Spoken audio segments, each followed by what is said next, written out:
Hello and welcome back. I just had a comment that one of my friends wants to hear some more of the story, so here's part 3 already. Remember, we met Jaime, we met his family situation, and we met Sanchez, his daddy, who is not a really nice man and who runs a bordello in town. This is La Union, this is El Salvador, you can look it up on the map. It's a small country in Central America and it's known for the violence. So, anyway, the story continues. Oh, don't forget, Jaime is about 6 when this part happens. So, Jaime was put to work. He was small and nimble, yet strong, with a pleasant personality.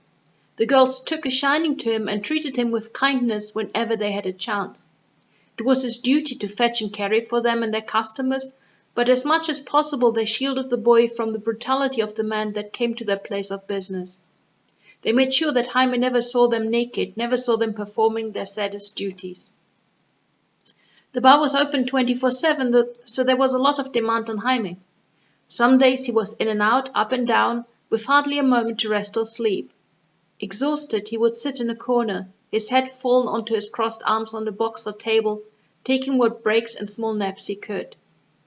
The girls noticed, but when they talked to Sanchez about more regular hours for the boys, Sanchez at first told them that it was none of their business what he did with that boy. The boy was his, he had paid good money for him. When they continued to harass him about Jaime's condition, he raised his hand more than once, and so the girls took it on themselves to protect the boy. His mother's situation was none of his fault. When they felt that Sanchez was not looking, they would send Jaime to his mother's house. They would give him a few coins or parcels of food to take, so he would not reach Elzbieta's empty-handed. As her time drew closer, she appreciated these visits more and more. Elzbieta could see that Jaime had lost weight. His shorts hung off him, and when she lifted his filthy t-shirt, she could see the bones of his rib cage protruding. Tears filled her eyes. "I'm okay, Mama," he promised her. "The girls are nice and Sanchez ignores me." She hugged him close, and they would sit, holding on to each other, silently crying and hoping the other would not see. Grandmother stayed away at those moments, as she hoped that Elzbieta would see sense and demand the boy back. But the bigger her belly became, the feebler Elzbieta's conviction grew. In the end, it was Grandmother who went to the bar to speak to Sanchez. Bold as brass, she walked in, to the cackles of the men and the astonished faces of the surprised girls. Sanchez looked her up and down, spat onto the floor, and continued with his bottle of beer. "I was wondering when you would turn up, old crow." Grandmother stood, her face hard as stone, her mind made up. "I am here for the boy." Sanchez shrugged his shoulders. "Has the bitch dropped yet?" Grandmother felt the sting of his words inside, but did not show any emotion. "My daughter is almost full term. We will let you know when she has had your baby." After a final gulp, Sanchez pounded the now empty bottle so forcefully onto the bar that a crack appeared. He swiped the damaged vessel with a theatrical flourish against the wall behind the bartender. A twitch distorted his face. "I don't give a fuck about that bastard. Who even says it is mine?" "Nobody said it is yours. I wish to God it was not yours. I hope it comes out and looks nothing like you." At these words he finally turned. "Watch it, old woman. Many things can happen to a saddle fart like you walking out in this town." She looked him straight into the eyes. He could see her determination. She could see his disgust. "As I said, I'm here for the boy." "Suki!" he yelled. "Bring that boy!" When Suki brought Jaime from upstairs, where he had been sleeping in an empty room, Sanchez had a new beer in front of him. "Now fuck off, old witch. Take that bastard with you and never come back again. I don't want to see the likes of you in here. This is a decent bordello." Jaime did not understand what was going on. He felt happiness at the sight of his grandmother, and worry at the same time, worry that something had happened to his mother.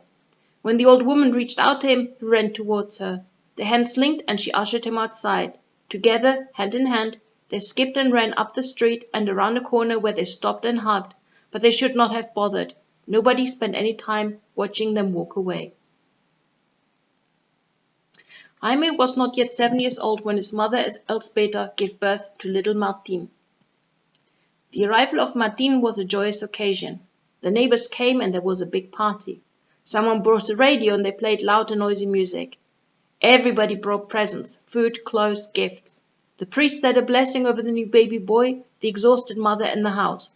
A couple of the girls from the bar came, greeted Jaime like a long-lost relative and best friend. He now was of great importance. He was a big brother, and he was confident in his responsibilities. Elspeta was frail.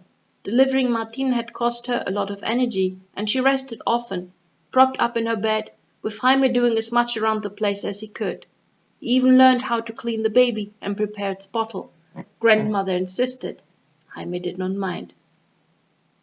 The days were taken up with caring for the baby, looking after Elspeta. Grandmother cooked, washed, cleaned. Jaime forgot how to play with his friends. He was not yet 7 years old, and his childhood had definitely ended.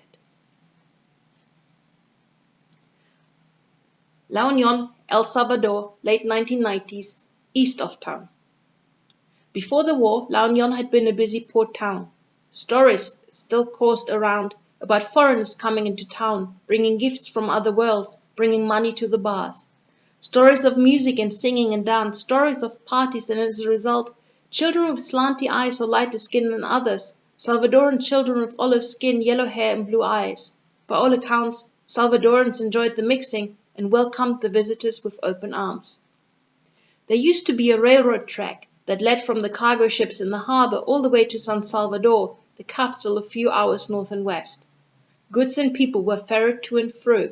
Those were exciting times, money to be made and trade to be had. When the war came, the ships stayed away.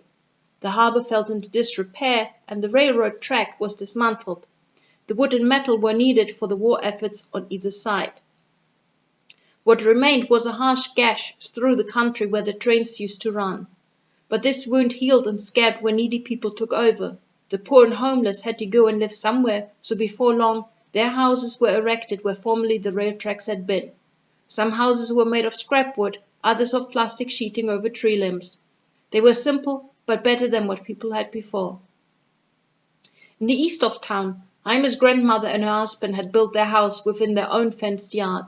2 rooms to sleep in, an outdoor kitchen with a wood-fired stove under the shade of a mango tree, and a well with fresh water.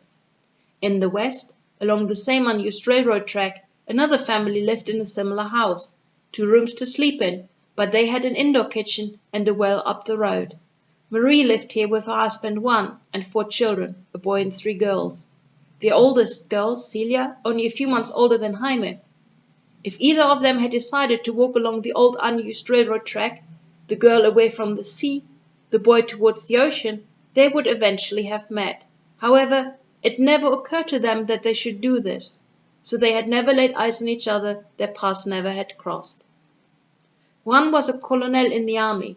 He had served his country through the darkness that was the Civil War and now was involved in the building of a new El Salvador. The past had been dangerous, but he came out of it unscathed. He had seen action, but he did not like to talk about it. The Civil War had been brutal, as brother had fought brother, and the scars were still running deep. There were times when his thoughts got him brooding.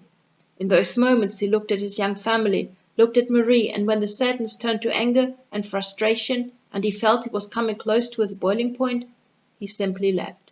If he stayed, he knew he would lash out, and he knew that they did not deserve this. He would go to the base and sit in his office or drink with the friends he had made in the jungles. The sun would descend and bathe the men in darkness. Mosquitoes would buzz around their heads, attracted by their sweat and the sweet smell of the alcohol evaporating off their skin. They would drink and remember and drink some more till they forgot all about the past and the darkness. Their voices rose, their talk grew boisterous before it ebbed down again. Juan could lose entire days like this. After a few nights away, he returned to the house, to Marie and the children, feeling like a different man. Ashamed perhaps, but a better man. Marie looked at him strangely, then pretended nothing had happened. The kids were used to his behavior and did not seem to mind. It was early in the morning and he knew that his family would be getting ready for the day. The 2 eldest were at school, so they had to be up with the chicken. He was stinking like an old goat, but that could be remedied easily enough once he was home. He needed a shave. When he walked down the hill to the house, it felt eerily quiet. No noises from the kitchen, no smells of breakfast, no children laughing or fighting. He pushed to the door. The kitchen was empty. The doors to the bedrooms were open. He could see the beds and hammocks, but nobody was there. No Marie, no children. Slightly worried, he looked around for any signs. What the heck was going on? Where were they? Wondering, he swiped his fingers across the kitchen table and noticed the dust. The house must have been empty for a while. He called their names. No response. He stepped into the yard. Still nobody. He walked back up the hill to the house of his mother-in-law. He banged against the closed door, shouted and called for Estefania to open up and come out. Eventually, the old woman emerged. "Oh, so you're back. Where's my wife? Where are my children?" Silently, the old woman stepped aside and he entered. Rubbing their sleepy eyes, his children stood staring up at him, silently waiting. "What is going on?" he growled. "Papi, where were you?" his oldest, Stefano, asked. "Where's your mother?" Estefania stepped in between Juan and the children. "How dare you come here like this, stinking like an old goat? Where have you been?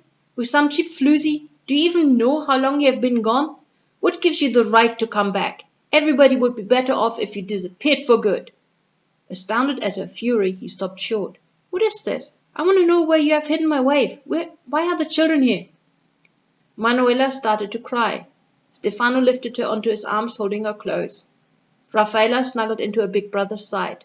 Celia held onto her grandmother's skirt tails. "You make me sick. You men are all the same.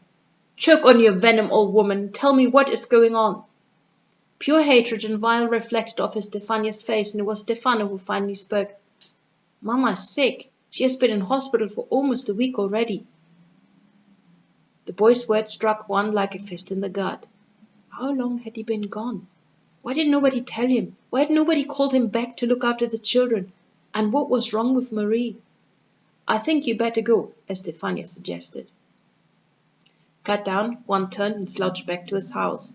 After breakfast and dressed in clean clothes, the children eventually followed. Silently, they hovered around their father, not daring to look at him, not daring to speak.